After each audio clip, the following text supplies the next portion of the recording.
My name is Varan. I am studying in the 9th class today. It is a class of a second.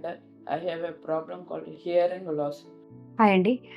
ఇవాళ లక్ష్మీ యశోవరణ్ అనే బాబుకి switch on చేశాము. Bilateral Nexa cochlear implant చేయించుకున్నారు. ఈ బాబుకి 6 years ఏజ్లో hearing loss start అయ్యింది.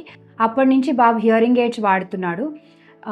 Bilateral severe to profound hearing loss. కాకపోతే హియరింగ్ ఎయిడ్స్ పెట్టుకున్నప్పుడు ఆ యాంప్లిఫికేషన్ వల్ల డిస్టార్టెడ్ సౌండ్ వినిపించడం వల్ల బాబుకి హియరింగ్ ఎయిడ్స్ అంత కంఫర్టబుల్గా యూజ్ చేసేవాడు కాదు అని పేరెంట్స్ చెప్పారనమాట. స్లోగా వాళ్ళు కాక్లియర్ ఇంప్లాంట్ అనే డెసిషన్కి రావడానికి వాళ్ళకి టైం పట్టింది.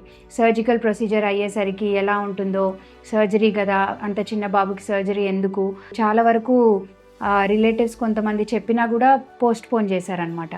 బట్ బాబు మాట్లాడడము, లిప్ రీడింగ్తో కమ్యూనికేట్ చేయడము చాలా చాలా బాగుంది. సో తను మాట్లాడినప్పుడు ఫస్ట్ టైం మేము విన్నప్పుడైతే హియరింగ్ లాస్ ఉందా అని అనుకున్నాం అనమాట. సో పోస్ట్ లింగ్వల్ కాబట్టి స్పీచ్ కూడా చాలా బాగుంది.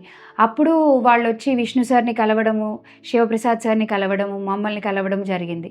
సో ఈ ప్రాసెస్లో వాళ్ళు కాక్లియర్ ఇంప్లాంట్ అసలు ఏంటి, ఇంప్లాంట్ సర్జరీ చేస్తే ఏం డిఫరెన్స్ ఉంటుంది, హియరింగ్ ఎయిడ్కి ఇంప్లాంట్కి డిఫరెన్స్ ఏంటి, ఇవన్నీ చాలా డీటెయిల్డ్గా తెలుసుకున్నారు.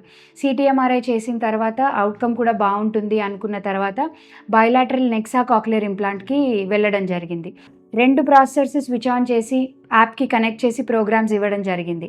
సో నెక్స్ట్ 1-2 monthsలో with continuous usage and auditory training వాళ్ళు బాబు అసలు ట్రెమెండస్ రిజల్ట్స్ ఉంటాయి యశోవరన్కి. I wish him all the very best. Thank you.